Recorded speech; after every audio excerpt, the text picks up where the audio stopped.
Tumbuh melata kuntum cempaka, berkicau burung di balik pohonan. Lafaz bismillah mulakan bicara, pidato spontan saya mulakan.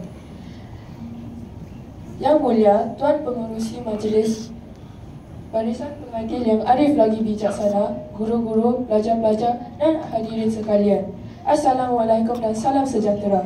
Nama saya Dina daripada Sekolah Menengah Daniel.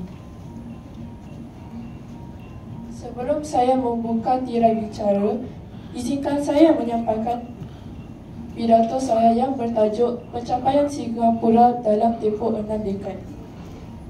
Sidang hadirin dan hadirat, Singapura telah melalui perjalanan yang penuh cabaran sejak mencapai kemerdekaan pada tahun 1965.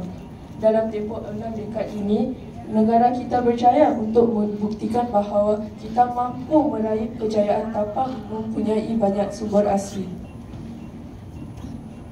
Yang perdana, pencapaian dalam bidang pendidikan.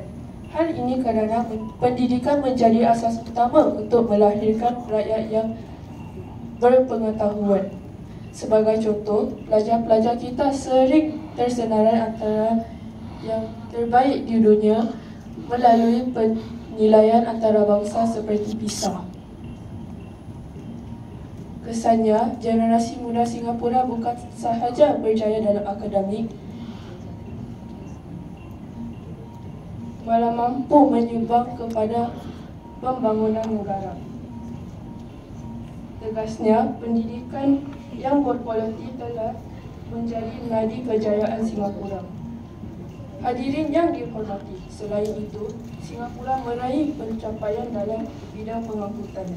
Hal ini kerana sistem MRT kita yang moden dan cepat membolehkan rakyat menjelajah ke seluruh pelosok negara.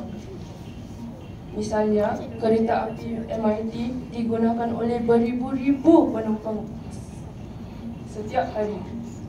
Natijahnya, rakyat dapat menjimatkan masa dan kos perjalanan, sekaligus meningkatkan produktiviti negara. Oleh itu, sistem pengangkutan yang efisien melambangkan kemajuan Singapura. Kesimpulannya, dalam masa 6 dekad, Singapura telah mengalami transformasi daripada sebuah negara kecil menjadi sebuah negara yang moden, makmur dan berdaya saing. Marilah kita mengekalkan pencapaian ini dengan bersatu padu demi menjamin masa depan Singapura yang lebih gemilang. Dirgahayu Singapura. Sekian saja, Sri Kandi Daniel mohon permisi. Terima kasih.